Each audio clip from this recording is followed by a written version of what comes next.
Pinzón Rodrigo Antonio, ya lo había llamado, ¿verdad?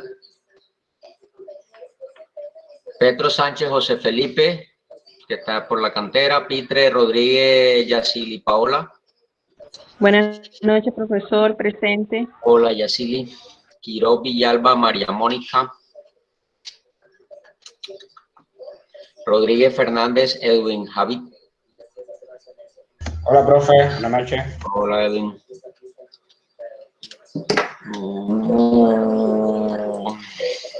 Romero Borges Aura Eloísa. Por ahí la vi. ¿Aura? Presente, profe. Hola, Aura. Presente. Sí, Aura. Hola, profe. San Miguel Carreño Rosa María. Presente, profe, buenas noches. Hola, Rosa María. Sepúlveda Huelva Yarilis, por ahí la vi. Presente, profe. Telles Ribón Marquesa. Presente, profesor, buenas noches. Hola, Marquesa. Ustate Arisa Andy Jean-Pierre. Profe, muy buenas noches, presente. Profe, le Hola. quería pedir un favor el día de hoy, si me puede excusar de la clase, que tengo un severo dolor de cabeza que me tiene Tranquilo. bastante mal. Vaya a descansar, tómese un dolecito y relájese y tranquilo. ¿Oyó? No se preocupe. Muchísimas Se gracias, profe. pone en Que esté contacto muy con bien. los compañeros por lo de la clase de hoy, ¿oyó? Listo, profe, gracias. Bueno, listo, que descanse y que te mejores. Gracias, profe, gracias. Wilfred Rocha José Eduardo.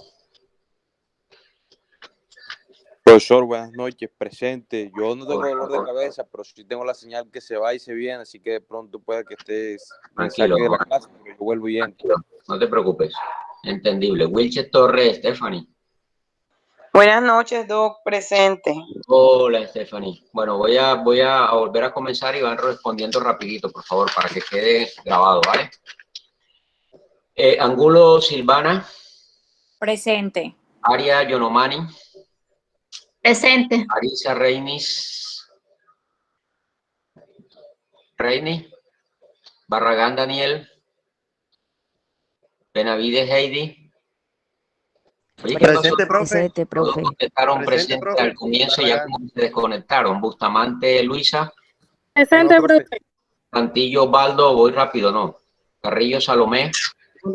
Presente, doctor. Castro Yairet. Presente, profe. Clavijo Deiler. Profe. Córdoba Leda. Presente. Daza Susana. De Armas Lina. Díaz Vanessa. Presente, profe. Corero Rubel. Fuente Daniela. Guerra Adriana. Hernández Camila. Presente, profe. Liñán Giancarlos. López Presente, Lisset. profe. Martínez Orlando. Presente, profe. Martínez Fabián. Méndez Karen. Mendoza Hernández Jesús. Mendoza Brian. Mojica Álvaro. Presente, Hernán. Andrés. Mojica. Montes Rafael. Obregón Rojas. Ojeda Fabián. Ordóñez Hugo. Orozco María José. Pérez Angélica. Presente. Pérez Rodrigo. Petro José. Pitre Yacili. Quiroz María. Rodríguez Edwin. Presente. Romero Aura. San Miguel Rosa. Sepúlveda Yarilis. Presente. Marquesa. Ustate Andy. Wilches José Eduardo. Wilches Estefano. Muy bien. Bueno, Presente. gracias. Vamos entonces a continuar con el desarrollo de nuestros temas y hoy vamos con el grupo siguiente, que es el grupo número 9, entiendo, ya terminó el grupo número 8, que fue nulidad, restablecimiento, reparación y contractual. Grupo número 9. ¿Qué medios de control tienen el grupo 9? Electoral, profesor. Electoral, ¿qué más? Repetición. Proceso ejecutivo. Ejecutivo. ¿Esos tres? Sí, señor. Ok, muy bien. Bueno, entonces el grupo 9 nos indican por quién está conformado. Si tienen diapositivas que presentar, vayan alistando. Los demás compañeros, por favor, muy atentos, bien conectaditos, nada de distracción, pendiente de cualquier inquietud, cualquier duda, que al final de cada intervención pues vamos a ir absorbiendo todas las dudas, las inquietudes, los aportes. Y listo, entonces. ¿Sí? Pueden iniciar. Susana, ¿puedes subirlas? Dime. Las diapositivas, nena. Ah, sí, ya voy, que estoy prendiendo el computador. Si quieres, pásalas ahora y te las proyecto. O yo.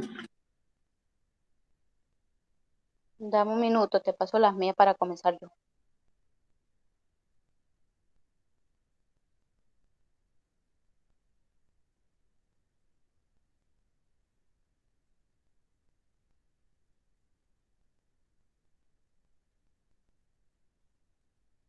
¿Qué semestre están ustedes? ¿Octavo o noveno? Algunos en séptimo, otros en octavo, ¿cierto es? Séptimo. Entre séptimo y octavo. La materia en el pensum sale en séptimo semestre, profe. Pero hay estudiantes aquí de octavo y de noveno, ¿cierto? Viéndola. La materia es de séptimo. Sí, señor, estamos atrasados. Yo estoy de 10. Porque es que veo que están escribiendo aquí. A ustedes pueden hacer preparatorio. Profe, los que han terminado las líneas pueden hacer preparatorio. Sí, cuando terminemos esta materia, que es la última materia de Derecho Público, que es procesal administrativo, se puede hacer el preparatorio de Derecho Público. Sí. Ah, no sabía. Sí, pero ustedes lo tienen así porque ustedes son pensum nuevo, los de pensum viejo no. Ah, pero qué bueno, ¿no? O sea, que pueden ir terminando líneas o las materias de un y pueden hacer preparatorio, chévere. Sí, profe, ya yo me estoy preparando para el de público, lo voy a hacer otro semestre de una vez, para que no se me olviden los temas. Que lo hacen en calientico, no. Yo hice preparatorio ayer.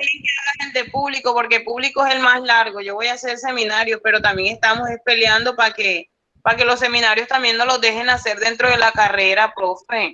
Yo hice preparatorios ayer.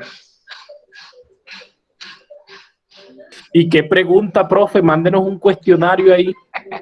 No, yo no tengo cuestionario. Los temas que les envié, el desarrollo de los temas que estamos viendo, eso es los temas que tienen que estudiar para eso. Claro. Profe, ¿cómo les fue a los estudiantes que hicieron el preparatorio? Se quedó 1 de 5. Ah, bueno, no estuvo tan mal. Es que malo, profe, no deje a nadie. No, porque muy malo, o sea, no estudió, no se preparó. Yo sé que yo no rajo a nadie, yo no es mi intención, pero tampoco regalar las cosas. Profesor, una pregunta. Usted comentó ayer pues sí, en la clase de territorial, que ustedes por lo menos le daban como que una cantidad, una serie de temas, ¿verdad? Y ustedes sacaban el número de preguntas. ¿Es así? No. ¿Alguien me confirme si ven las diapositivas? En los preparatorios no hay, temas. No hay temas. En los preparatorios, a ver, le comento, en los preparatorios no hay temas vedados. Ustedes, si se quieren preparar para los preparatorios, valga la redundancia, consíganse con la universidad los programas de cada uno de las materias, o pídenle a los profesores que por favor les faciliten los programas de cada una de las materias, ¿sí?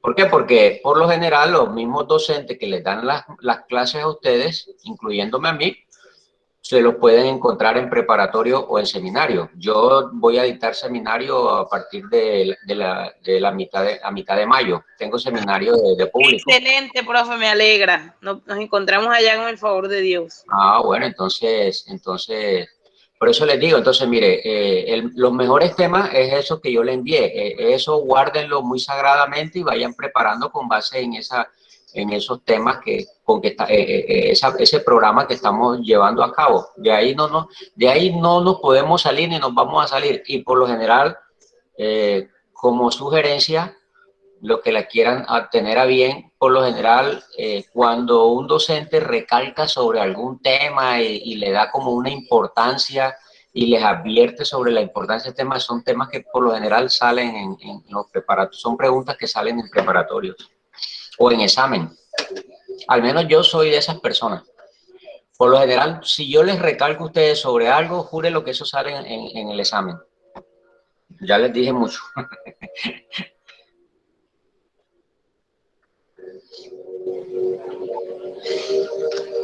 Profe, el tema mío es el tercero, es el proceso ejecutivo. ¿Cuántos ven conmigo entidades territoriales de ustedes o Yo, profe. análisis jurisprudencial? Yo. Como 8, ¿verdad? 8 sí, ven, como 8 de este curso. 8 ven entidades. Sí, señor, por ahí. ¿Y análisis ninguno? Por ahora no. No. No sé. Están en entidades territoriales. Entidades, sí, señor. Disciplinario metí yo, profe. Ya puedo proyectar las diapositivas. Sí, claro.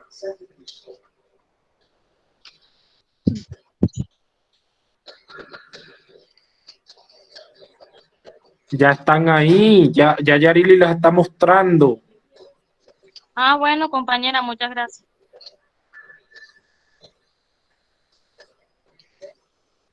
Buenas noches, compañeros. Nosotros somos el grupo número 9. Estamos compuestos el grupo por Andrés Molina, Yaire Castro Palmesano y Susana Marcela Daza López. Mi nombre es Aura Romero y yo les voy a hablar del proceso ejecutivo. Bueno, para iniciar, voy a hablarle del proceso ejecutivo y para qué sirve esto. Como parte de introducción podemos decir que el proceso ejecutivo es una demanda con la que se busca ejecutar al deudor para que se pague. Esto con la demanda ejecutiva, ¿qué es lo que busca? Busca es que el juez ordene la ejecución de una deuda, recurriendo así necesario las medidas por medio de unas medidas cautelares como el secuestro y el embargo de las propiedades de dicho deudor. En este proceso ejecutivo no se discute si la deuda existe o si el demandado está o no obligado a pagar. Lo que se pretende aquí en esta ejecución de la deuda está en base a un título ejecutivo en la que conste la deuda que se está reclamando. Los requisitos para esto. Ahora, yo no sé si, disculpa ahora, no sé si soy yo, pero te escucho como con un eco. Debe ser el micrófono, déjeme cambiarlo, profe. Ahora sí, no, ahí sí mejoró, ahí sí. Sí, tengo el micrófono como dañado, eso es lo que hace rato me está molestando. ¿Ahí me escucha bien ahí? Pues sí, mejoró, pero bueno, ves comentando, ¿no? O sea, al menos yo no sé si los demás compañeros, no sé cómo te escuchen. No veo que dicen nada, o sea, no sé, ellos se escuchan. Te escuchaba ahorita raro, ahora está bien. Ahora está bien, gracias, Hernán. Era que el micrófono te está dañando, entonces por eso. Bueno, voy a comenzar de nuevo. Es que se escucha lejos, se escucha como lejos. Es como un eco ahí, como algo muy distante, sí. Espera un momentico entonces. No sé qué me pasa. Falta preparar. Ahora. En general, yo en mi teléfono lo escucho perfectamente. ¿Me escucha ahí? Sí, ahí se oye bien. Puedes empezar ahora. Listo, gracias, Hernán. Bueno, yo les voy a hablar sobre el proceso ejecutivo, qué es y para qué sirve.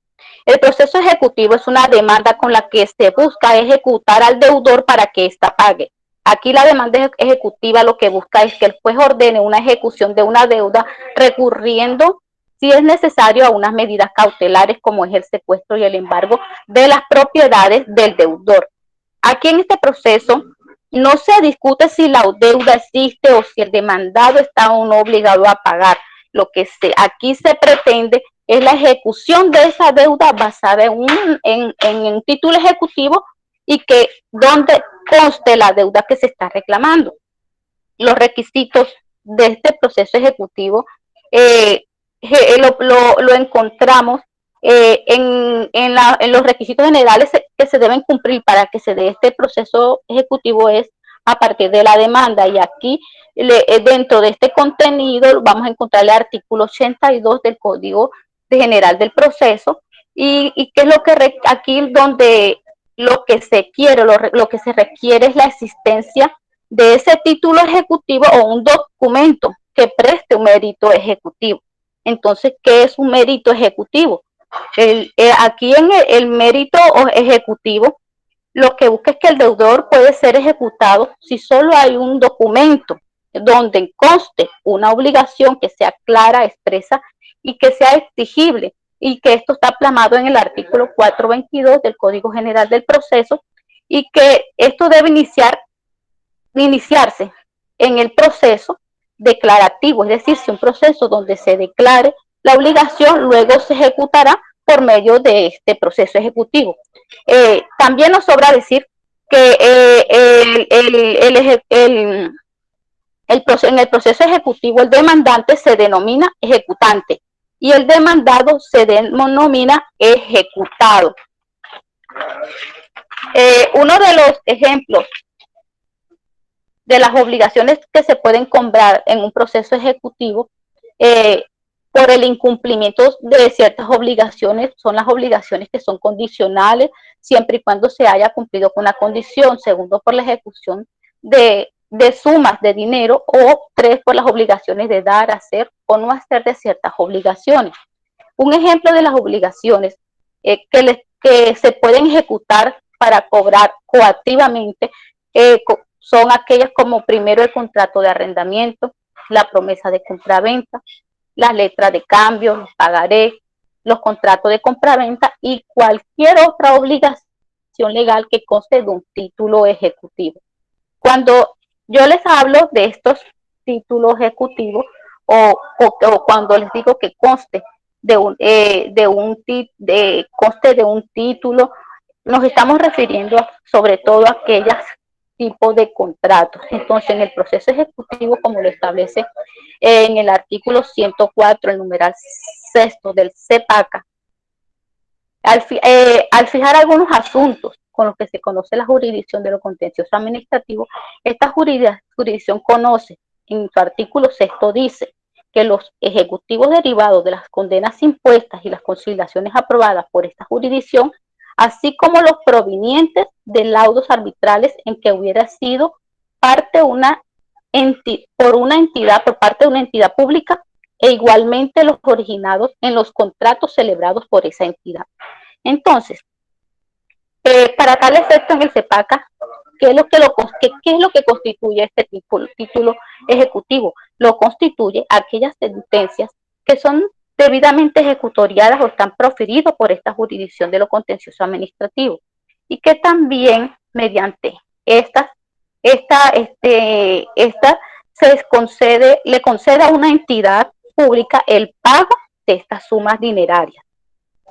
Las decisiones, segundo, en las decisiones que están en firme o que están en desarrollo, por ejemplo, en los procesos de desarrollo de mecanismos alternativos de solución y conflicto de ciertas entidades públicas, yo creo que se lo tocamos la clase pasada, la compañera habló sobre eso, ellas tienen la obligación o quedan más bien obligadas al pago de ciertas sumas de dinero en una forma clara, expresa y exigible.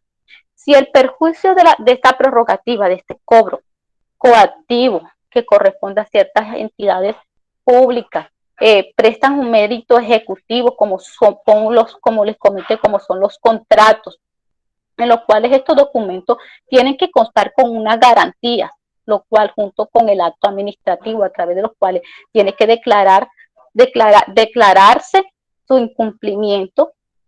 Aquí el acta de esta liquidación o de contrato o de cualquier acto administrativo en su actividad contractual tiene que constar de unas obligaciones que son claras, expresas y exigibles, y a cargo tienen que estar las partes que son las intervinientes en tales actuaciones. Igualmente, las copias auténticas de los actos administrativos quedan en constancia de la ejecutoria, en los cuales consta el reconocimiento de ese derecho a resarcir y la existencia de esas obligaciones, y que quedan a cargo de la respectiva autoridad administrativa. En caso de que esta sentencia debidamente ejecutoriada y que son proferidas por la jurisdicción del contencioso administrativo, ¿cuál es la autoridad o quién judicialmente debe ordenar su cumplimiento para cuando ésta no sea pagado? Si ha transcurrido un año desde que la ejecutoria de esta sentencia condenatoria y a la fecha de que ella señale esta no ha sido pagada sin excepción alguna, el juez que profirió ordenará el cumplimiento inmediato. Como también debe hacerse la ejecución en materias de contrato y de condenas a entidades públicas, salvo que en el CEPACA para el cobro de coactivo a favor de las entidades públicas, la ejecución de estos títulos ejecutivos de las actuaciones relacionadas con un contrato celebrado por entidades públicas. Se observan aquellas... Disculpa, ¿tú estás viendo las diapositivas? No, todavía no cabe ahí porque esta es otra parte. Yo hice un pare ahí porque sigo.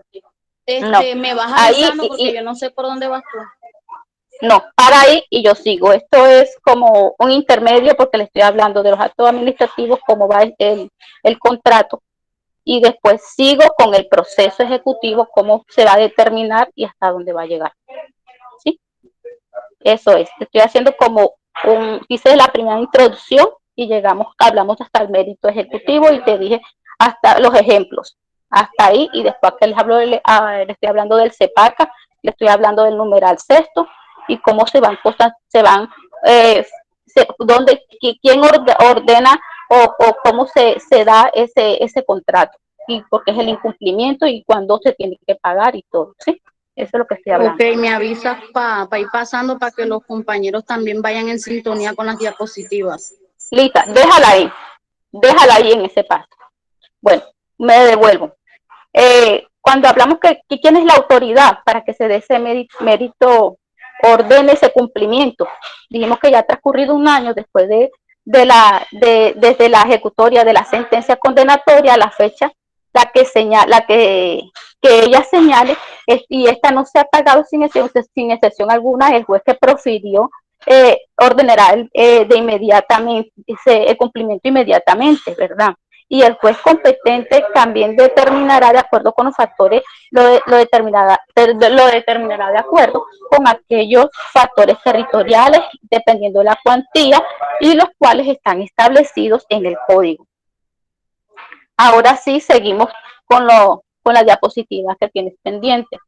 Yo les había comentado de unos ejemplos de obligaciones que se pueden ejecutar. Ya les hablé de un contrato. Entonces, tenemos otro tipo de títulos ejecutivos, como son contrato de arrendamiento, la promesa de compraventa, la letra de cambio, el pagaré, los contratos de compraventa y cualquier otra obligación legal que conoce un título ejecutivo. Hasta ahí llegando. Entonces, donde vienen excepciones, hay unas excepciones que van en contra del proceso ejecutivo. Estas las interpone inmediatamente el juez, como lo había dicho allá. ¿Quién es el que va a ejecutar al demandado?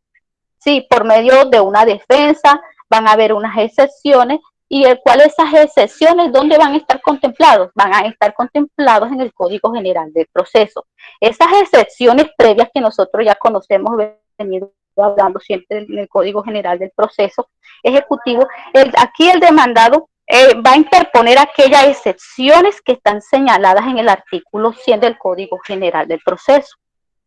Eso, la que a él resalte más, o la que sea más de fondo, o esa es la excepción que a él está como que está necesitando en el proceso, digamos, es la que tiene que ejecutar, ¿sí? Estas excepciones previas y de oportunidad son cómo proponerlas. Estas excepciones hay que interponer un recurso de reposición, y el cual está en el artículo 3 en el numeral 3 del artículo 442 del Código General del Proceso. Igualmente, este recurso de reposición debe alegarse a la ausencia de los requisitos que son formales del título ejecutivo. Y luego, pues así no se hace, si no se hace esa oportunidad, luego no se puede alegar, según lo está dispuesto en el artículo 2 del artículo 420 del Código General del Proceso. Terminando ya, el término para interponer estas excepciones previas en el proceso ejecutivo tiene un plazo. Este plazo o es una oportunidad legal para interponer este recurso de reposición contra este mandamiento de pago, que es de ¿cuántos días? De 3 días hábiles, que están contados de la fecha de la notificación del mandamiento de pago y según lo está dispuesto en el artículo 318. Y las excepciones que se deben ser resueltas son por el juez mediante un auto, previo traslado, mediante una contraparte por 3 días, de acuerdo con el artículo 319. También hay unas excepciones de mérito en el proceso ejecutivo. En este proceso ejecutivo se pueden presentar cualquier tipo de excepciones con el mandamiento de pago, librado en ocasiones en el proceso ejecutivo. Lo encontramos ¿dónde? En el numeral 1 del artículo 442 del Código.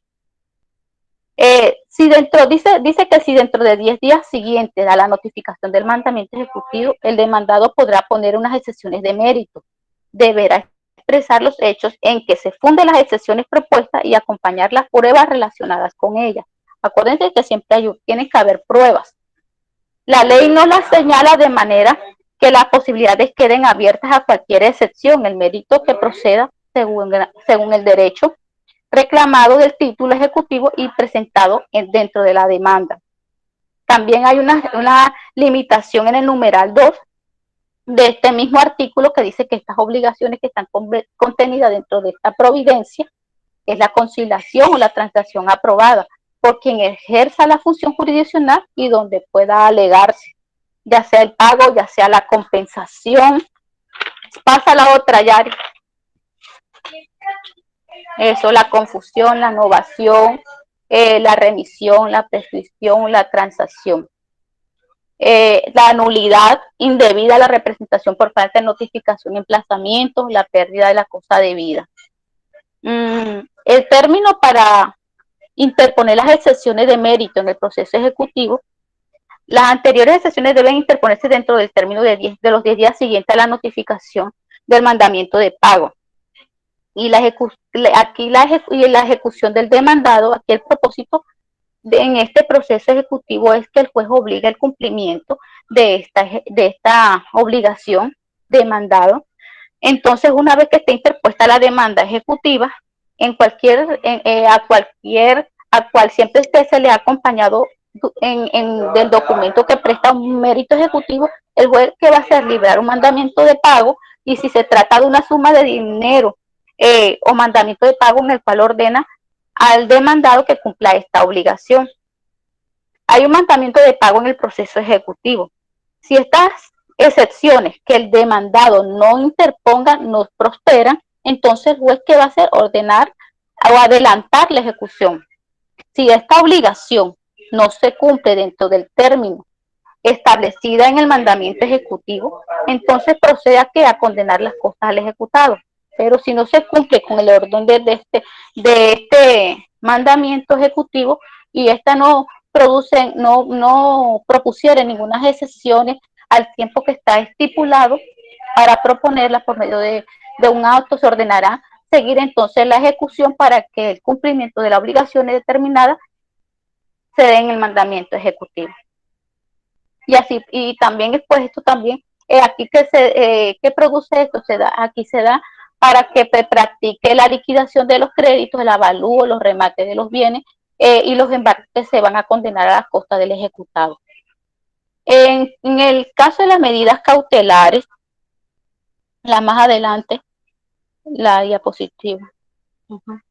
En las medidas cautelares, aquí la petición o el embargo de estos secuestros y de los bienes que se van a ejecutar pueden presentarse junto con, se pueden presentar junto con la demanda y en escrito o por separado. Y cuando se libre este mandamiento ejecutivo, aquí el juez ordenará ese embargo y el secuestro que es procedente.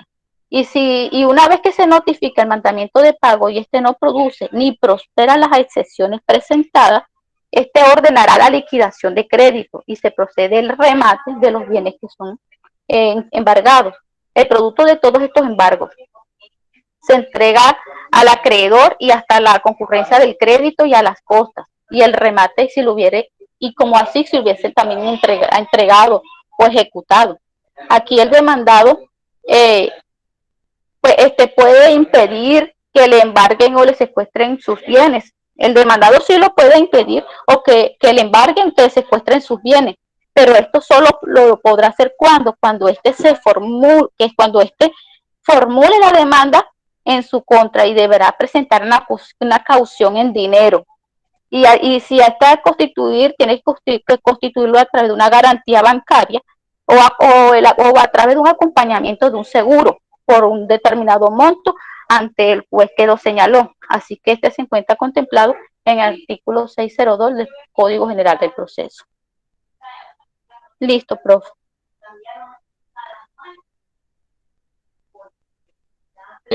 ¿Algún otro compañero va a tocar este tema o ya va a pasar a otro medio de control? Sí, son 3 temas que vienen, dos temas más. Ya terminó el ejecutivo. ¿Terminaste con el ejecutivo? Sí. Sí, señor. Ok, bueno, entonces vamos a mirar.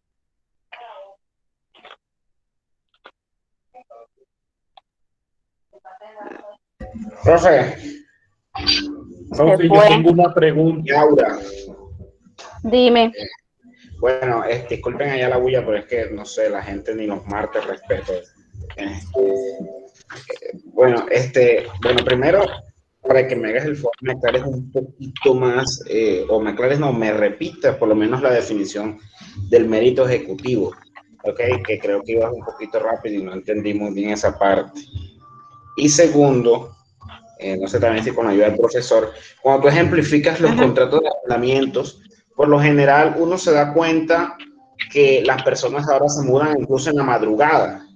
Y cuando va a llegar el propietario, las personas que viven arrendadas se mudan en la madrugada. Y cuando va a llegar el propietario, la casa es desocupada. Cuando hablas de contrato de arrendamiento, a esa persona que se muda yo puedo demandarla a través de un proceso ejecutivo, ¿cierto? Claro. Te río. ¿Qué te pasó? Yarili lo que escribió. Entonces, a través de ese proceso ejecutivo yo puedo demandar para exigir ese pago de esos cánones de arrendamiento que esta persona me adeuda, ¿cierto? Claro, claro. Ahora te pregunto, ¿y cuando la persona no tiene, por ejemplo, la solvencia económica, por ejemplo, qué podemos hacer? Es allí donde entra, creo que hablaste sobre los bienes, ¿cierto? También. Pero nosotros estamos hablando de los bienes cuando se embargan. Ok, pero en ese caso no entra eso allí. Pues ahí la verdad. Profe, yo tengo una pregunta y de pronto como para relacionar con lo de Edwin. Dale. Vamos a esperar que ella resuelva las inquietudes de Edwin y vamos a sí, profe, lo primero sería que me aclarara lo del mérito ejecutivo, la definición para poderla tener clara, como dice. La definición del proceso ejecutivo, Aura. El mérito ejecutivo, el mérito ejecutivo es cuando el ejecutado solo, si es cuando hay un documento, ¿verdad? Es cuando tú tienes un documento y consta que hay una obligación. Si tú haces un contrato, y tú en ese contrato, vamos a poner el ejemplo de un contrato por medio de un acto administrativo, tú vas a decir, yo le doy al concejal Edwin para que me construya tal calle, de tal a tal fecha. Tú en esa fecha, tú me tienes que construir esa calle, ¿verdad? Yo te estoy pagando a ti, o sea, te estoy contratando para que me construyas en determinada fecha. suponiendo que no construiste la calle o incumpliste porque el dinero que tenías para esa contratación no la ejecutaste en determinada fecha, tú me fallaste, ahí que hay, tú ahí me estás, ¿cómo se llama? No me estás incumpliendo, ¿verdad? Entonces ahí es donde vienen también las nulidades no hay un contrato que no es, ¿cómo le diría, profesor? O sea, estás incumpliéndome el contrato, ¿sí? Porque se supone que es claro, expreso y exigible y lo estamos haciendo de parte y parte. ¿Sí? Eso es lo que yo me refiero. Además, tú en ese caso, tú los dineros que sean públicos, tú no los puedes coger y tomarlos para otra cosa, para otra acción, en vez de que son gastos para bienes públicos. Por eso es que estamos hablando de este tipo de obligaciones cuando son de tipo legal y que se posee a través de un título ejecutivo. Ahora, si estamos hablando de un contrato de arrendamiento, hay unas cláusulas expresas donde dice, y en cualquier parte hay que nadie puede mudarse en la noche. A partir de las 6 de la tarde tú no puedes hacer una mudanza, ni irte en la madrugada, porque tú también me estás infringiendo el contrato. Y para eso hay unas cláusulas y también hay unos cánones de arrendamiento que tú me estás faltando a eso, o sea que te estás volando y no estás pagando, pero también hay una persona que es tu codeudor, porque y también esa persona, a la segunda persona es a la que tú también le estás, ¿cómo se llama? Ya pasarías a pagar por ti. Y si no aparece, o no apareces tú, pero si está la persona, el codeudor. Por eso es que ahí vienen, o también te buscaríamos donde trabajes, porque tú tienes que dar unas certificaciones laborales donde trabajes, todo eso implica, y creo que es así, profesor, no sé si estoy equivocado. Bueno, sí, no, igual, como para complementar lo de lo que ha dicho la compañera Aura, el proceso ejecutivo, el medio de control ejecutivo, como ella manifestaba, busca, y como su nombre lo indica, ejecutar por parte de una persona que se llama ejecutante a otra persona que se llama ejecutada, que resulta siendo el deudor de una obligación, ¿sí?, que contrajo para con ese ejecutante o con ese acreedor, ¿sí?, que no cumplió en determinado tiempo, ¿sí?, una obligación que fue estipulada en un tiempo que se consagró, digámoslo así, o se expresó el valor de esa obligación, ¿sí?, y de igual manera se estableció el tiempo en que se iba a cumplir y las condiciones en que se iba a cumplir. Entonces, se da el mérito ejecutivo cuando el acreedor, el deudor, no le cumple al acreedor esas obligaciones plasmadas en ese contrato o plasmadas en ese convenio, ¿sí?, en términos generales. ¿Sí? Esa obligación, como dijo la compañera, para que resulte ser un título ejecutivo, tiene 3 características importantes que deben cumplirse para que se pueda hablar de un título ejecutivo y del cobro ejecutivo del mismo. ¿Cuáles son? Que debe ser clara, es decir, debe estar contenida en forma clara en ese contrato, en ese convenio, en ese documento, que no exista duda del objeto de ese contrato, de ese convenio. Debe ser expresa, o sea, debe estar contenida en un documento expreso, o sea, no es tácito ni es verbal, sino expreso, o sea, contenido en ese documento, ¿sí?, en forma clara, en forma expresa, y debe ser exigible. Es decir, que esa obligación de dar, de hacer o de pagar un valor contenido de manera expresa, ese valor debe ser exigible, es decir, que se haya cumplido el plazo que se le dio en ese contrato, en ese convenio, para cumplir con esa obligación. De pronto quiero recordarles algo que es importante acá. La compañera indiscutiblemente, cuando habló del proceso ejecutivo, se refirió siempre a la norma consagrada en el mismo, en el Código General del Proceso. Indiscutiblemente el proceso ejecutivo está regulado en el Código General del Proceso. Pero recuerden que el Código General del Proceso regula relaciones, conductas y comportamientos entre particulares, ¿sí? Mientras que nosotros estamos viendo una materia que es contencioso administrativo, donde los litigios, las controversias tienen que ver siempre con una parte que siempre va a estar representada por una entidad estatal o por un particular que cumple funciones estatales permanentes o transitoriamente. Siempre que haya una entidad estatal de por medio, pues siempre va a estar regulado por el Código de Procedimiento Administrativo de lo Contencioso Administrativo. Entonces, como el Código Contencioso Administrativo no regula, ¿sí?, el trámite de los procesos ejecutivos, pues hay que, por analogía, se aplican las normas del Código General del Proceso.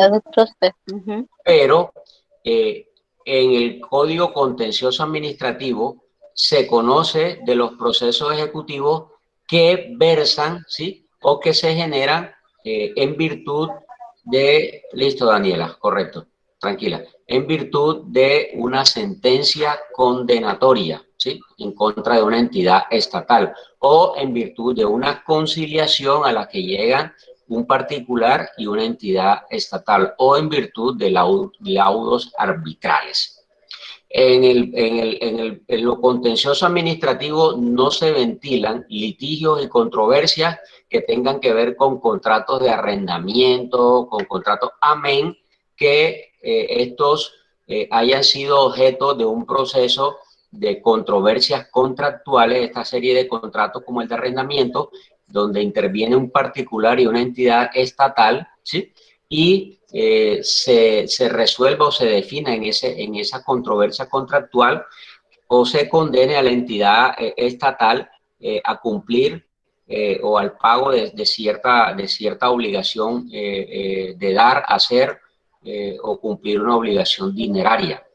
Cuando transcurrido 10 meses, no son un año, ¿viste? Ahora el CEPACA acortó ese término que estipulaba el Código Contencioso Administrativo. Hoy en día son 10 meses.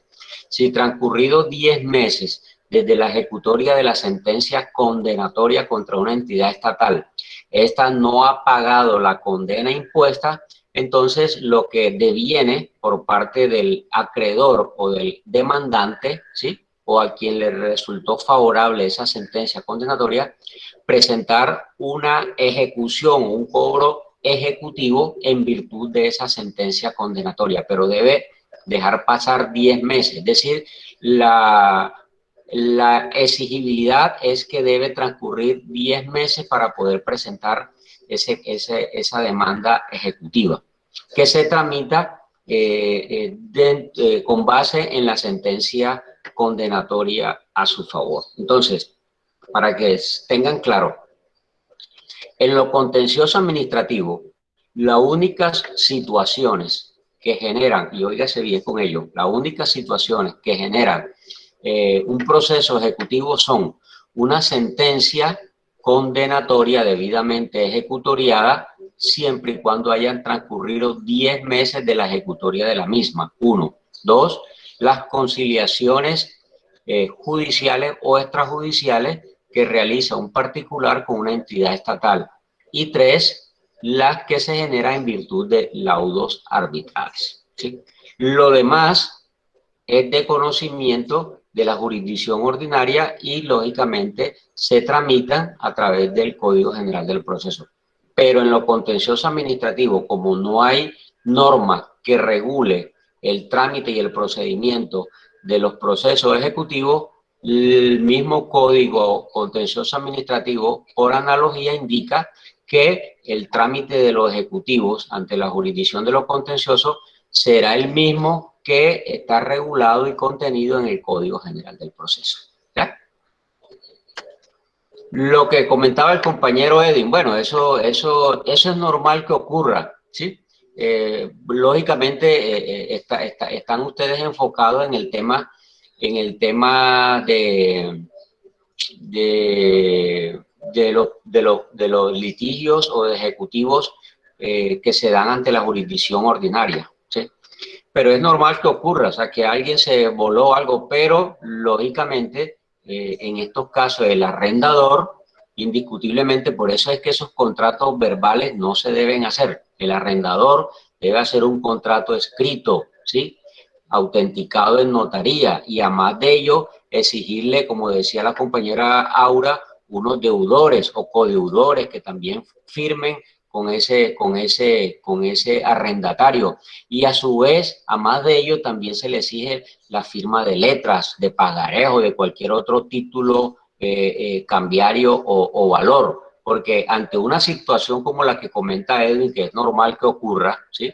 Y sucede casi que a diario, pues lógicamente sí, se puede ir y volar y saltar la tapia y irse en la madrugada, pero teniendo un contrato escrito, ¿sí? Con unos codeudores y con unos títulos valores suscritos por el arrendatario y por los codeudores, pues lógicamente con base en ello puede iniciar un proceso ejecutivo ante la jurisdicción ordinaria, lógicamente, porque estamos hablando de litigio o de unas obligaciones entre particulares. Entonces, eso es de pronto como para complementar lo que le respondía a la compañera Aura. Profe, igualmente quiero aportar algo. Era otro compañero que tenía otra inquietud. ¿Rafa no era? No, creo que era otro. No recuerdo. Yo, profe, pero ya usted más o menos me la resolvió. Mi inquietud consistía en como ahí el artículo 299 hace una remisión al Código Civil, al Código General del Proceso. Sí. La pregunta mía era, ¿qué disposiciones se tenían en cuenta en materia propiamente administrativa de lo contencioso administrativo y qué disposiciones se tenían en cuenta el Código General del Proceso? Pero ya ahí más o menos me quedó claro, profe, porque es que aquí revisando el título no hay ninguna norma de procedimiento, o sea, solamente está un concepto de los títulos, de los documentos que prestan mérito ejecutivo y más nada. Correcto, por eso le recalqué y le recalco, ojo, en lo contencioso administrativo solo generan títulos ejecutivos, pues se consideran títulos ejecutivos esos tres que les dije y que son los tres que, como comenta el compañero Hernán, están mencionados en el CEPACA, ¿sí? Solo esos tres. Y el trámite, el procedimiento que se sigue para ello, por analogía, es todas las normatividades del Código General del Proceso. La compañera Aura explicó muy bien cada una de las etapas, cómo se surte, cómo se inicia, cómo se libra mandamiento de pago, cuál es el término que tiene el ejecutado, que ya en ejecutivo ya no se habla de demandante, ojo con eso, con esos términos, ya no se habla de demandante, demandado, o actor o demandado, ¿sí? Sino ejecutante y ejecutado. Ojo con esos términos cuando vayan a elaborar o a presentar demandas ejecutivas, sea ante la jurisdicción contenciosa o ante la jurisdicción ordinaria. Los términos son iguales, es ejecutante y ejecutado. No escriban demandante, ni escriban actor, ni demandado, ¿sí? Ojo con esos términos. Entonces, el procedimiento, el trámite que se surte ante la jurisdicción de lo contencioso es el que está regulado y contenido en el Código General del Proceso. Por eso es que dice la norma ahí, el 199, que por remisión o remite a las normas contenidas en el Código General del Proceso. Profe, qué pena, pero en materia, por ejemplo, de capacidad, representación, sí se atiende lo del CEPACA, supongo.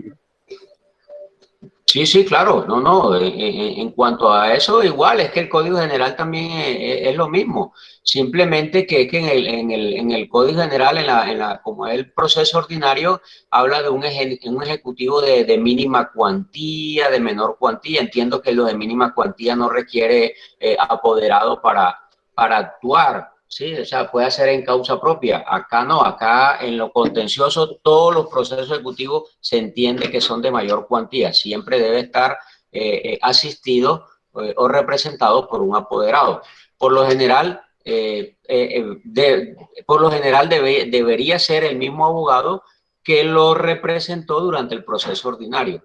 ¿Por qué? Porque si la entidad no pagó dentro de los 10 meses, pues indiscutiblemente ahí están los honorarios del abogado también en juego y debe ser el mismo abogado que lo representó durante el proceso ordinario quien presente el ejecutivo para su cobro ejecutivo de esa condena.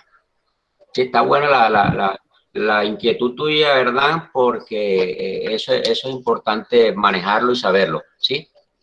Si ustedes como abogados llevaron un proceso ordinario ante la jurisdicción de lo contencioso y ese proceso le fue favorable a su cliente y por ende usted como apoderado de su cliente y ahí están sus honorarios en juego, lo que hayan pactado, el 20, el 30, el 40 o hasta el 50 máximo, también ojo con eso, que no pueden cobrar más del 50 porque ya se pueden meter en problemas. Entonces, lógicamente, ustedes tienen que entrar a reclamar ejecutivamente porque ahí están en juego también sus honorarios. Ustedes presentan el escrito para el cobro ejecutivo de esa sentencia condenatoria que le fue favorable a su cliente. Y, lógicamente, usted como apoderado, representante o abogado de ese cliente, ¿ya? Profe, yo quiero aportar algo ahí con respecto a eso. Sí, efectivamente, cuando se obtiene una sentencia, digamos que favorable, pues ya se procede, digamos que a esperar la ejecutoria de la sentencia y ya se sabe que pues con esta no procede ningún recurso. Cuando esta quede ya en firme, uno tiene 3 meses para, digamos que impetrar la cuenta de cobro y hacer, digamos que ese procedimiento. Posteriormente a eso, ya hablamos sobre los 10 meses que se liquida. Acá en la jurisdicción de lo contencioso administrativo, no, los intereses de plazo, digamos así en este sentido, tienen un nombre muy especial que se llaman los intereses DTF, que esos intereses de DTF, pues son una serie de, digamos que de movimientos que ocurre entre las entidades bancarias por la captación del dinero de manera semanal. Cada 7 días, digamos que emiten ese porcentaje, por lo cual lo hacen las entidades bancarias, la superintendencia financiera. Una vez, digamos que calculado desde la fecha ejecutoria de la sentencia hasta que cumpla los 10 meses, eso ahí se van a causar los intereses DTF. Posteriormente a esos 10 meses ya vienen son los intereses moratorios. Y acá en la jurisdicción ordinaria hablamos de intereses de plazo e intereses moratorios. Y el intereses de plazo es cuando queda la sentencia debidamente ejecutoriada hasta un plazo determinado que le da la jurisdicción para que cumpla de manera oportuna con respecto a la sentencia que quedó, digamos que debidamente ejecutoriada. Muchas gracias. Sí, así es, Rafa, tienes toda la razón. Eso es, lógicamente ya esos son como pormenores ya de temas de cómo aplican los intereses, a partir de qué tiempo, qué intereses se aplican o se cobran durante los primeros 10 meses, luego qué intereses corren durante el tiempo siguiente. Y sí, algo que comentaba que es importante que de la parte que resultó favorecida con una sentencia condenatoria, pues tiene 3 meses para presentar la cuenta de cobro o la reclamación de cobro ante la entidad que fue condenada. Si dentro de esos 3 meses no lo hace, pues se suspenden toda clase de intereses. Hay que hacerlo dentro de esos 3 meses siguientes a la ejecutoria de la sentencia, presentar la solicitud o reclamación con la liquidación a la entidad para que pague. Lógicamente, si por lo general no pagan dentro de esos 3 meses y tampoco lo hacen dentro de los 10, no lo hacen siquiera a veces cuando hay un cobro ejecutivo, prefieren que les embarguen, en fin, bueno, a eso por eso es que la sentencia el ejecutivo en otro proceso ordinario más. Sí, por eso es que las demandas, las condenas que se le imponen a a las entidades del Estado, pues son bastante jugosas con respecto a los intereses moratorios. Sí, sí, claro. Sí. Supera más el interés moratorio que el mismísimo capital que tiene la sentencia. Así es, así es. Profe, yo tengo otra pregunta. Qué pena que ahí nos estemos extendiendo y es respecto de lo del procedimiento de cobro coactivo, que ya lo habíamos visto. Aquí, o sea, por lo que me he podido dar cuenta, el proceso ejecutivo se adelanta en contra de las autoridades administrativas y el de cobro coactivo lo adelantan las autoridades en contra de los particulares. ¿Es así o estoy equivocado? No, así es, así es. Las Pero entidades son acciones diferentes, profe. La entidad administrativa contra los particulares por las obligaciones, compromisos que tienen los particulares. Nosotros como particulares, como ciudadanos, tenemos unos deberes para con el Estado, sobre todo pagar impuestos, es el deber más importante, ¿sí? Que es precisamente el tema que se está debatiendo, que es la reforma tributaria, aumentar esos impuestos. Entonces, eso nos toca pagarlo a nosotros como ciudadanos que somos. Entonces, cuando no cumplimos con esos deberes legales que tenemos del pago de impuestos, predial, impuestos de industria y comercio, los que tienen establecimientos de comercio, entonces viene el municipio como entidad estatal y pero recuerden que esto es un proceso, lo que pasa es que tú estás tocando, y no vayas a confundirte y a confundirse los demás, que lo que tú estás preguntando es dentro de la actuación administrativa, el procedimiento administrativo. Acá estamos ya en la vía jurisdiccional, ya en lo contencioso. Son dos cosas totalmente diferentes. Pero en aquella indiscutiblemente es una entidad estatal ejecutando a un ciudadano que no ha cumplido con sus deberes legales. Claro, pero no se hace en sede jurisdiccional, sino en sede administrativa. Administrativa, correcto, en sede administrativa. Eso es. Eso es. Ya, profe. Era para confirmar. Claro. Bueno, ¿algo más? ¿Alguna otra pregunta? Bueno, entonces sigamos con el tema siguiente. Continuamos con el tema siguiente, perdón. Claro, hay sobre el Ejecutivo, que es un medio de control muy importante. Sí, claro, profe, todo claro. Ok. Sigamos entonces, ahora, ¿quién continúa? Compañeros, faltan Susana, Andrés. ¿Quién viene ahora? ¿Qué tema, qué medio de control va a coger? ¿Electoral Acción de o repetición, profe. Estoy esperando que proyecten las diapositivas. Ah, listo, va Susana. Ya iré. Creo que bien. Ya iré, te toca. Bueno, mi tema de exposición es acción de repetición. No sé si me escuchan bien porque he tenido problemas con la conexión últimamente. Sí, al menos yo te escucho, no sé el resto de compañeros. Sí, profe, se escucha bien. Sí, se le escucha. Ok. Bueno, les voy a hablar sobre el artículo 142, Código de Procedimiento Administrativo y de lo Contencioso Administrativo. Cuando el Estado haya debido hacer un reconocimiento indemnizatorio con ocasión de una condena, conciliación u otra forma de determinación de conflictos que sean consecuencia de la conducta dolosa o gravemente culposa del servidor o exservidor público o del particular en ejercicio de funciones públicas, la entidad respectiva deberá repetir contra esto por lo pagado. La pretensión de repetición también podrá intentarse mediante el llamamiento en garantía del servidor o exservidor público o del particular en ejercicio de funciones públicas, dentro del proceso de responsabilidad contra la entidad pública. Cuando se ejerza la pretensión autónoma de repetición, el certificado del pagador, tesorero o servidor público que cumpla tales funciones, en el cual conste que la entidad realizó el pago, será prueba suficiente para iniciar el proceso con pretensión de repetición contra el funcionario responsable del daño. En el numeral 9 del artículo 136 del Código Contencioso Administrativo, se establece que la acción de repetición caducará al vencimiento del plazo de 2 años, contados a partir del día siguiente de la fecha del pago total efectuado por la entidad.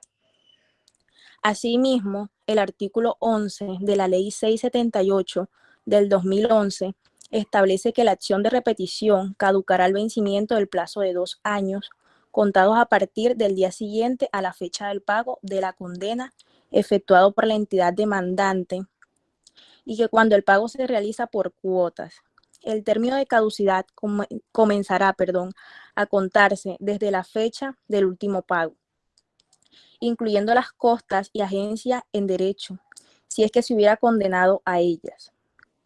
Ahora bien, la Corte Constitucional en la sentencia C-832 del 2001 estudió la constitucionalidad del numeral 9 del artículo 136 del Código Contencioso Administrativo, declarando su constitucionalidad condicionada en el sentido en el que el término de caducidad de la acción de repetición empieza a correr a partir de la fecha en la que efectivamente se realizó el pago, o a más tardar desde el vencimiento del plazo de 18 meses previsto en el artículo 177 del inciso 4 del Código Contencioso Administrativo. La Corte Constitucional, en la sentencia C-778 del 2003, se realizó la acción de repetición de la siguiente manera. La acción de repetición se define como el medio judicial que la Constitución y la ley le otorgan a la administración pública para obtener de sus funcionarios o exfuncionarios el reintegro del monto de la indemnización que ha debido reconocer a los particulares como resultado de una condena de la jurisdicción contencioso administrativa por los daños antijurídicos que les haya causado. Los fundamentos constitucionales para la adopción del régimen de responsabilidad de los servidores públicos se encuentran en los artículos 6 y artículo 90. En el artículo 6, los particulares solo son responsables ante las autoridades por infringir la Constitución y las leyes. Los servidores públicos lo son por las mismas causas y por omisión o extralimitación en el ejercicio de funciones. En el artículo 90, el Estado responderá patrimonialmente por los daños antijurídicos que le sean imputables, causados por la acción u omisión de las autoridades públicas. En el evento de ser condenado el Estado a reparación patrimonial de uno de los tales daños que haya sido consecuencia de la conducta dolosa o gravemente culposa de un agente suyo. Aquel deberá repetir contra éste. Esta disposición consagra, en su primer inciso, el postulado de la responsabilidad patrimonial del Estado cuando sus agentes en ejercicio de sus funciones causen a los particulares un daño antijurídico por acción u omisión, de modo que en el mismo sea imputable a aquel, y que en su inciso segundo, la acción de repetición o reembolso por parte del Estado contra sus agentes y que hayan causado el daño antijurídico con una conducta dolosa o gravemente culposa. La Corte Constitucional, en la sentencia C-430 del 2000, nos habla de la responsabilidad del Estado y la que es posible deducir a sus agentes. Es evidente que en el artículo 90 constitucional consagra una clara diferencia entre la responsabilidad del Estado y la responsabilidad en que es posible deducir a sus agentes. En el primer caso, la responsabilidad resulta de la antijuridicidad del daño, pero frente a sus agentes, esta antijuridicidad se deduce de la conducta de estos. Vale decir que en el comportamiento asumido por ellos y que dio lugar al daño fue doloso o gravemente culposo.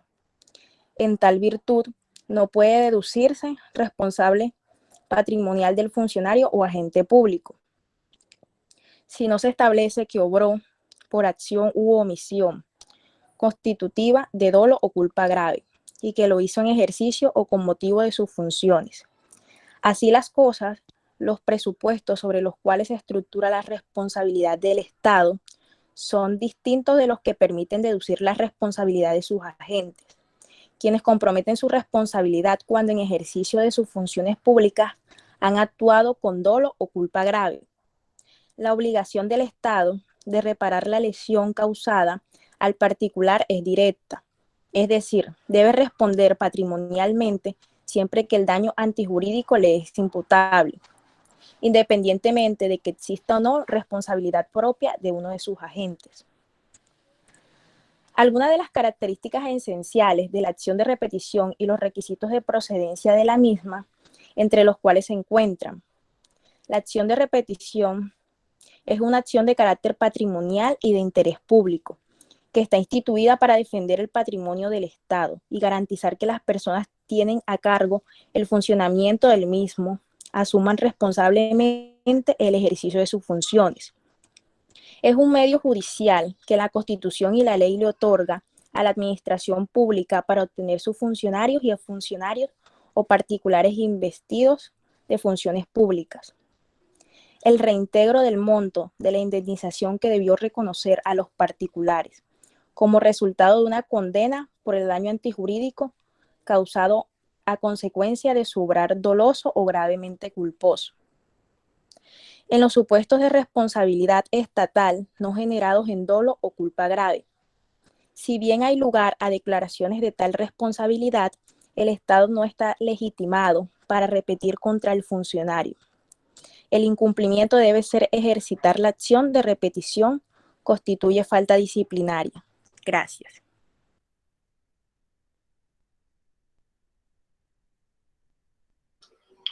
Ok, Yairet. Bueno, entonces, escucharon a la compañera en este medio de control de repetición.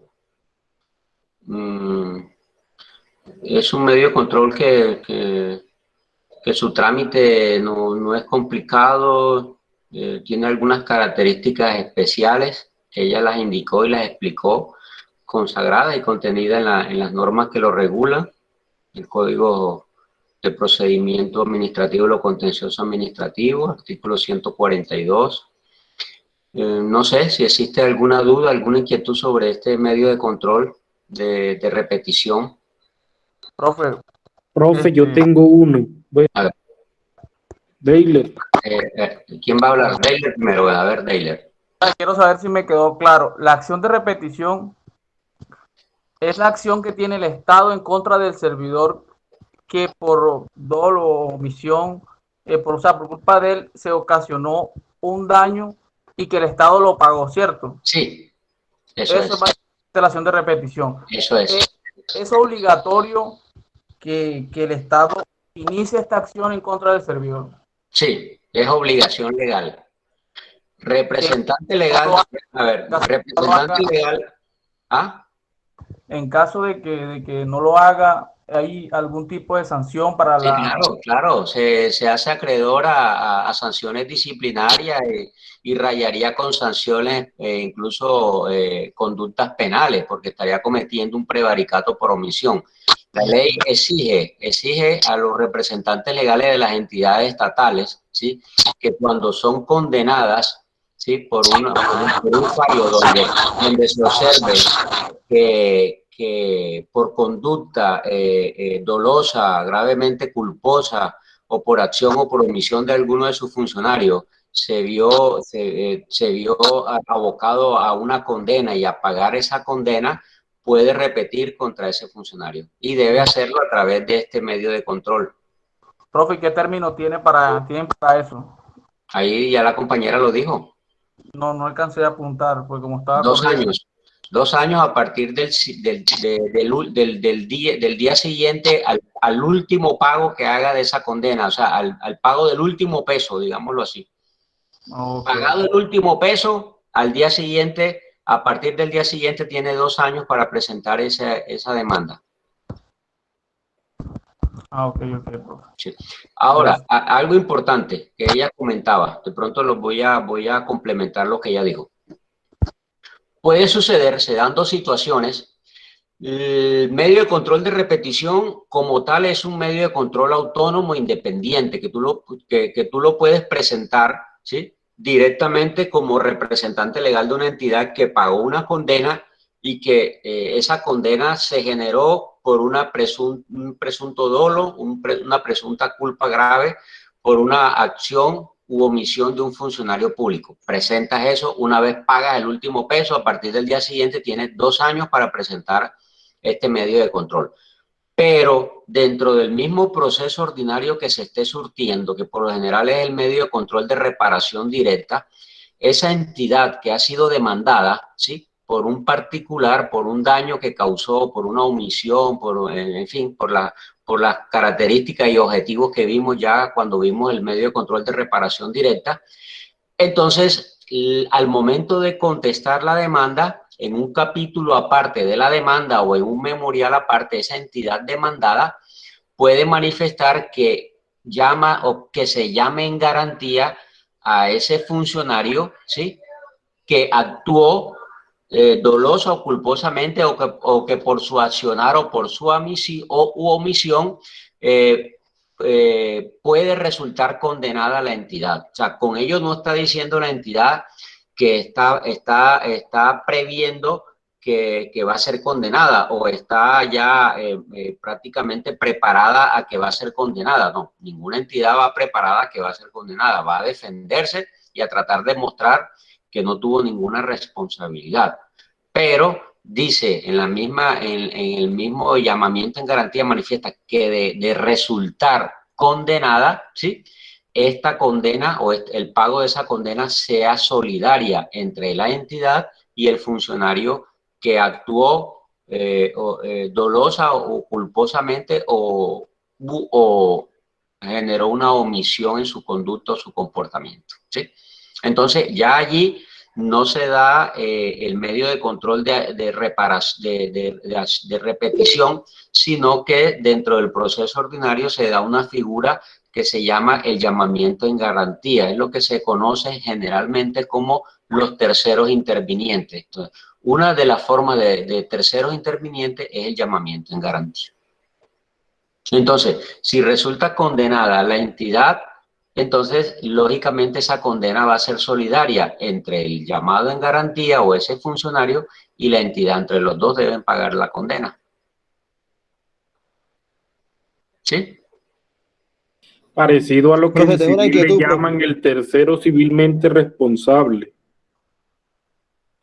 No, es que el tercero, entiendo que el tercero civilmente responsable en la jurisdicción ordinaria es parecido al medio de control de reparación directa, o sea, se busca una responsabilidad extracontractual. La figura como tal es el tercero interviniente, son los terceros intervinientes. Dentro de esos terceros intervinientes están los llamados en garantía. En la jurisdicción contenciosa se llama llamamiento en garantía. ¿Sí? ¿Quién iba a preguntar por acá? Rafa, ¿era? No sé.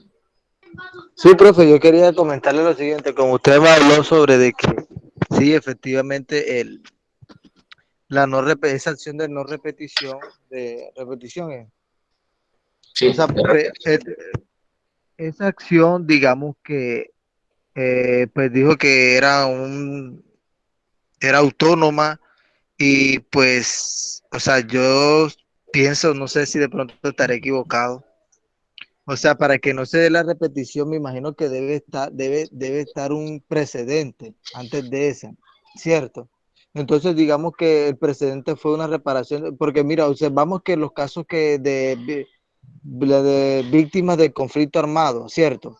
Y condenan a la nación por digamos que 10 millones de pesos. Es decir, que el Estado le paga a todas esas víctimas que fueron objeto del grupo al margen de la ley y ese tipo de cosas, ¿verdad? Sí. Pero ahora el recurso de no repetición, o sea, como ya condenaron al Estado, me imagino es para que el Estado no vuelva a incurrir en ese tipo de actuaciones. Entonces yo pienso que debe correr la suerte de lo principal. No sé si de pronto me está entendiendo cómo... No, es que eso es aparte, o sea, eso que tú dices de no repetición es digamos que es una forma de condena simbólica, ¿sí? Pero no es una condena, Ese es de la JEP. no es concreta, no es material, es simbólica, que tienen que convocar a las víctimas y decirles que les pide perdón, que no van a volver a repetir esas conductas, que tal, que el Estado les pide disculpas, pero eso eso es algo totalmente ajeno al medio de repetición, no tiene nada que ver. Ah, No, no, como estaba hablando sobre las cuestiones de la reparación directa, entonces No. Es que puede ser a raíz de un proceso de reparación directa, como puede ser a raíz de un proceso de nulidad restablecimiento del derecho. Por decir algo, digamos que un alcalde que declara insubsistente a un empleado nombrado en provisionalidad, sin ninguna fundamentación, sin ninguna motivación de ese acto administrativo. Y esa persona que es declarada insubsistente, pues va y demanda en nulidad restablecimiento ese acto administrativo de insubsistencia.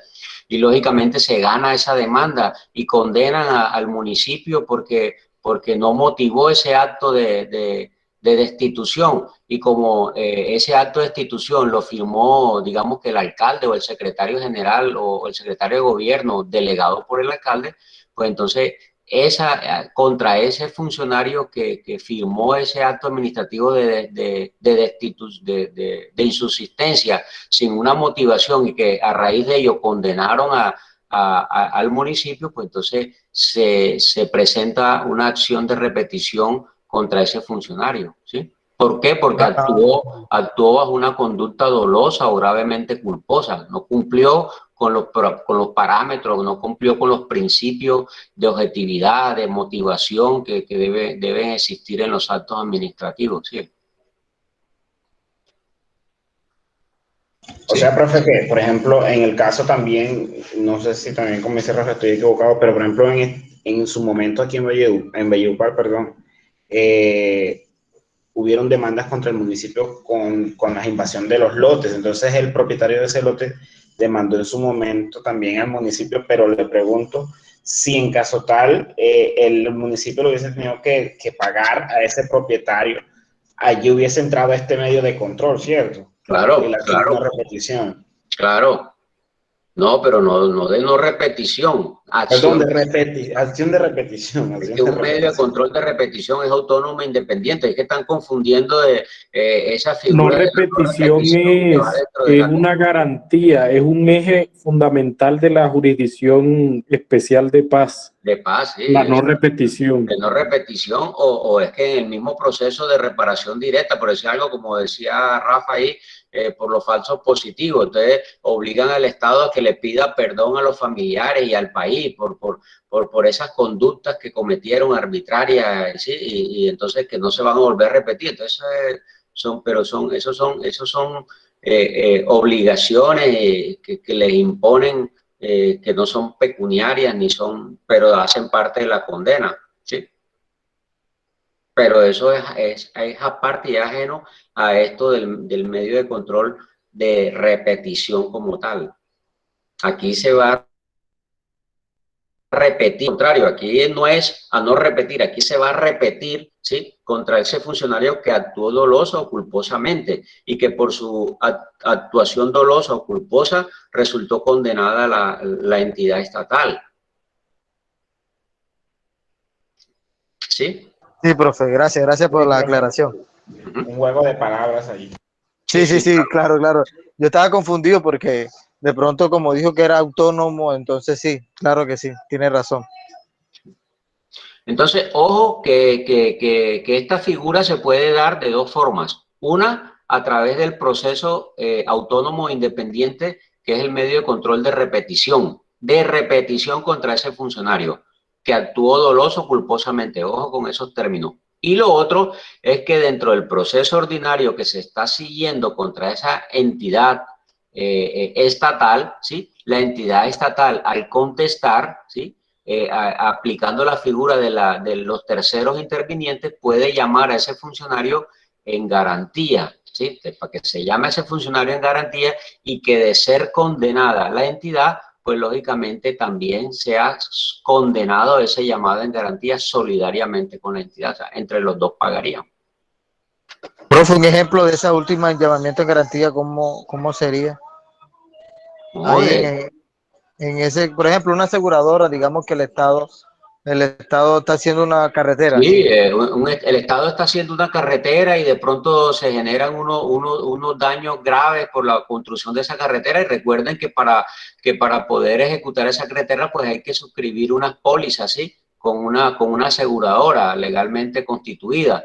Entonces, lógicamente, para garantizar toda esa serie de perjuicios o daños que se puedan causar a una persona, a una comunidad en la construcción de esa carretera.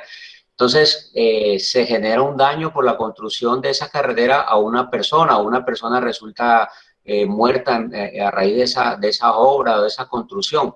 Entonces, se demanda a esa entidad que está construyendo la carretera, que tiene que ser una entidad estatal, lógicamente. Esa entidad estatal, al ser demandada, le dan la oportunidad de contestar. Al momento de contestar, llama en garantía a la aseguradora. Es decir, que si resulta condenada, pues sea solidaria con la aseguradora porque están asegurados, valga la redundancia, esas obras, ¿sí? A través de un seguro contra terceros, por daños o perjuicios a terceros, en fin, etcétera, todo lo que comprende un seguro de esto. Eso es un ejemplo claro, las aseguradoras son un ejemplo claro. En el caso de eso, disculpe, en el caso de responsabilidad médica, pues una clínica también con respecto al funcionario que actuó negligentemente o no cumplió con sus deberes éticos de atender bien al paciente o algo, hubo una negligencia en la atención del paciente, entonces la entidad, la clínica o el Hospital Rosario Pumarejo, pues entonces llama a ese médico que atendió a ese paciente en garantía. Si resulta condenada el Rosario Pumarejo, pues entonces también se aplique solidariamente esa condena con ese médico que con su accionar doloso, culposo, pues generó esas lesiones o esa muerte a un paciente, ¿sí?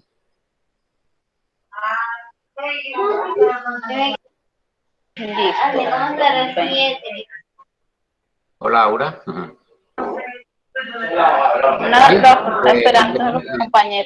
¿Entendido? ¿Sí? Sí, claro, profe. Sí. Profe, incluso esos contratos van de la mano de casi que de forma obligatoria esos seguros. ¿Cómo?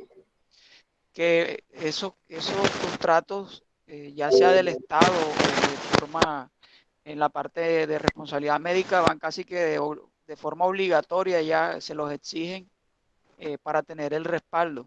Sí, lógico, ¿no? Y es que todo, o sea, todo, incluso nosotros con nuestras propiedades, con nuestros bienes, con nuestros vehículos, hoy en día hay que amparar todas las cosas, como está la situación hay que ampararlas, ¿sí?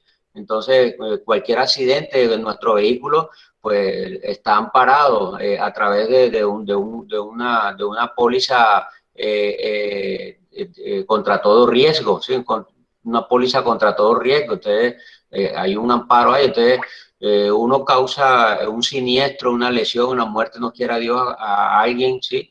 En el vehículo, entonces uno va a resultar siendo demandado, pero a su vez uno también, al contestar esa demanda, pues hace que llame en garantía a esa aseguradora, porque de ser condenado uno, pues hay una póliza que asegura y garantiza todos esos riesgos, ¿sí? Y todo así por el estilo, como por colocar un ejemplo particular, pero así igual las entidades estatales, y las entidades estatales con mayor razón, se les exige por ley que ellos suscriban pólizas de cumplimiento, pólizas de garantías, etcétera, etcétera. A los contratistas también con las entidades estatales, lo primero que deben es, uno de los requisitos de perfeccionamiento del contrato es la suscripción de las respectivas pólizas, y así lo establecen los contratos. Pólizas de cumplimiento, pólizas de garantías, pólizas de estabilidad de la obra, ¿sí? En fin, a veces duran hasta 5 años, 10 años esa vigencia, dependiendo pues la clase y la calidad de la obra y la cantidad de la obra, ¿sí? Entonces, todo eso es precisamente para prever todas esas situaciones, ¿sí? Entonces, si resulta demandada una entidad estatal por estas situaciones, por los daños que se cause por los hechos, las omisiones, por la ocupación permanente o transitoria, recuerden las características y objetivos del medio de control de reparación, pues entonces al momento de contestar, pues llaman en garantía a estas aseguradoras.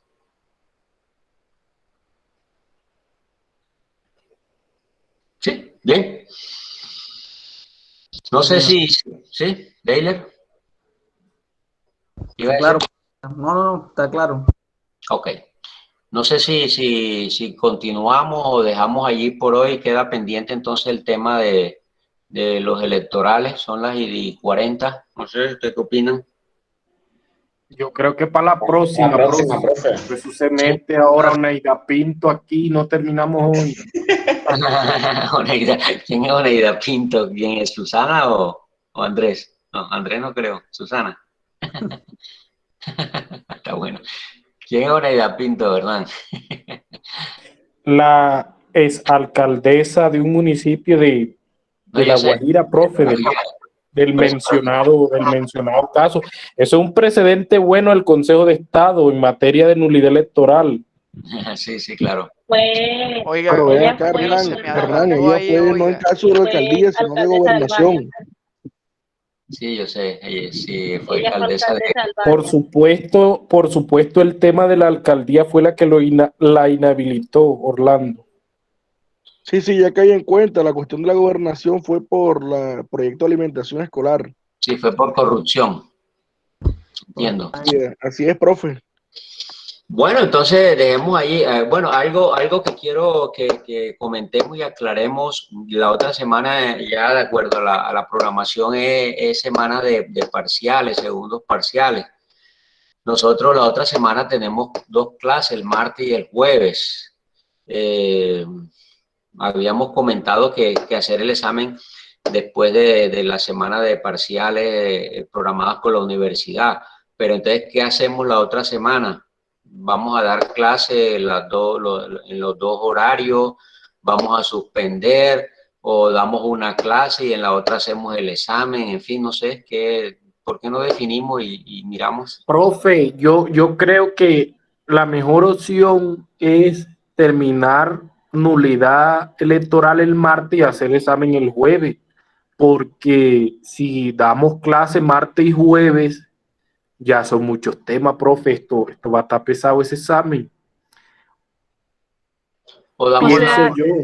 O damos la clase del martes, el jueves, para que ustedes puedan preparar sus otros exámenes y eso, y hacemos el examen el martes de arriba. Perfecto. Sí, profe, así, sí. Así es, profe. ¿Sí?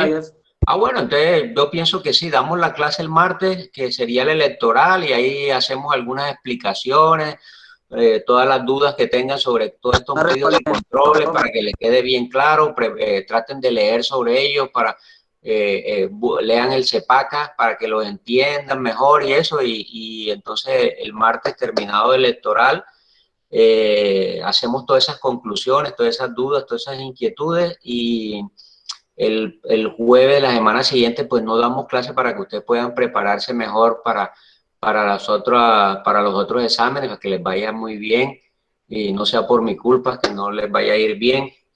Y entonces... Profe, o sea que los temas van a llegar hasta el grupo número 9. Sí, para el examen, sí. Ok, entonces retomaríamos las exposiciones después del parcial. Sí, el jueves enseguida arriba, el jueves arriba. Llega ese jueves, profe. No sé, no sé, no tengo calendario acá. ¿Quién nos ayuda por ahí con un calendario? Ahí vamos mirando en el camino, profe. Cae 13. 13 de mayo. Sí. De la Sí, madre, 13. Sí, profe. Correcto. Bueno, entonces... Porque, profe, va a exonerar a las mamás. El presidente lo aplazó. No, el Día de las Madres todos los días. El día de ustedes, de las mamás, es todos los días. Ustedes son unas luchadoras, unas guerreras que les toca duro. Yo siempre las admiro y las quiero por eso, porque ustedes son lo máximo, las mujeres lo máximo. Uno es nada ante ustedes. Gracias, profe, por tener ese valor en cuenta. A ustedes les toca todo, ustedes tienen que trabajar, trabajan para llevar pan a la casa, y llegan a la casa y siguen trabajando igual y atendiendo familia, atendiendo la casa y atendiéndolo a uno, no, o sea, demasiado. Uno es muy conchudo definitivamente con ustedes. Toda la razón, profesor. No, así es. De acuerdo, profe, de acuerdo con eso. Profe, pero algunos hombres, no todos. las mujeres. No, pues lo que no es porque no aprecian, no aprecian, o sea, quien no aprecia a las mujeres no aprecia a la Virgen María ni aprecia a su madre, a su mamá, perdón. Así es, profe. De acuerdo, profe, de acuerdo. Tu madre, sí. Profe, el examen es igual al del primer corte. Exactico, eso no, lógicamente, ojalá por favor no vayamos a tener el contratiempo del examen anterior que nos dañó, o sea, el examen estaba interesante porque es un examen aleatorio. Lastimosamente, pues hubo ese inconveniente, ya no se pudo volver a armar o a organizar, entonces, pero es chévere. Es chévere hacerlo por el aula web. ¿Qué, Rubén? Después del parcial hay que hacer una parranda virtual. Claro, listo. Si tienen el conjunto ahí, el grupo, chévere, me encanta eso. Profe, yo tengo el pico en la casa. ¿Verdad? ¿Cómo, Dale? Solo los temas del segundo corte, ¿cierto? Sí, lo del segundo corte. Hombre, valor fuera, ¿ve? ¿Ah? Valor fuera, que fuera acumulativo. No, mejor dicho, o sea, un preparatorio queda pequeño. No, tampoco, no es la idea. Bueno. Profe, para ver si me quita, doctor, para ver si me quita la falla, que es que no pude entrar al principio de la clase. Bueno, listo. ¿Quiénes se conectaron tardecito? A ver, apellido Fabián, ¿qué? Martínez. Fabián Martínez. De Armas, Lina. Lina de Armas. Listo, Lina.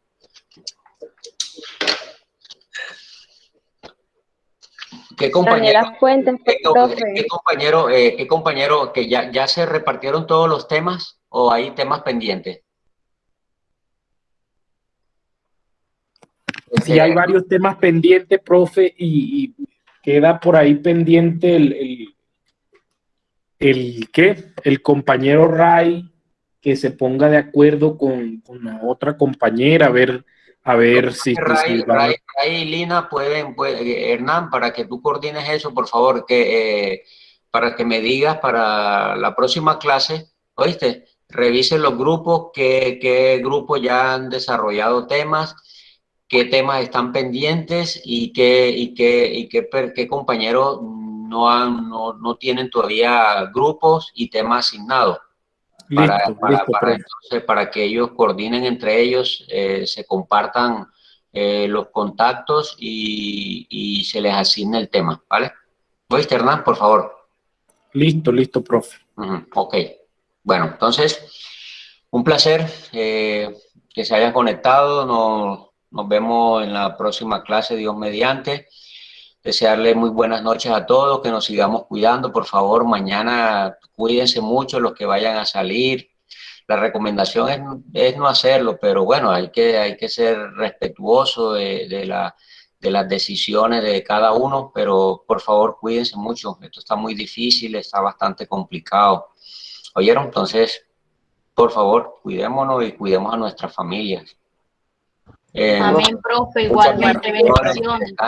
Yo quiero tenerlos sanitos a todos, siempre. Buenas noches, profe. De todos los y 40. pongan en oración al docente José Villalobos, que también salió positivo para COVID.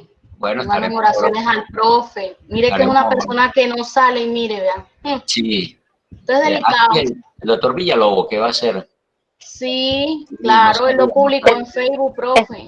No, pero no ya sabía. está mejorando, gracias a Dios. Bueno, gracias a Dios, qué bueno, qué bien. Pero imagínese, él que es una persona que no sale y mire que lo obtuvo. Ahora Sí, las personas que andan por ahí. o sea, a alguien se lo llevó, igual, ese es el problema, o sea, que a veces, pues, los que tenemos que salir, los que tenemos que ir a trabajar y eso, entonces, por eso hay que ayudarnos mucho para no llevarle eso a nuestra familia. Profe. Susana, el de los seminarios. Sí, claro, yo lo conozco, doctor Villalobos. No sabía, voy a escribirle al grupo. Sí, Rafa. Profe, yo le tengo una consulta. ¿Será que le puedo decir por aquí? Bueno, O sea, les deseo una feliz con noche a respecto- todos. Muy larga o algo, no sé qué, si Chao. quieres mañana me llamas. Chao, profe. Hasta mañana. ¿Me llamas mañana, Rafa? Ah, bueno, listo, profe, dale. Chao. Bueno. Ya. Bueno, Chao, profe, que tenga Chao, profe. mañana que descansen. Muchas bendiciones. Dios los proteja. Lo mismo, gracias. Se cuida. Realmente, profe, Feliz feliz noche noche. para todos.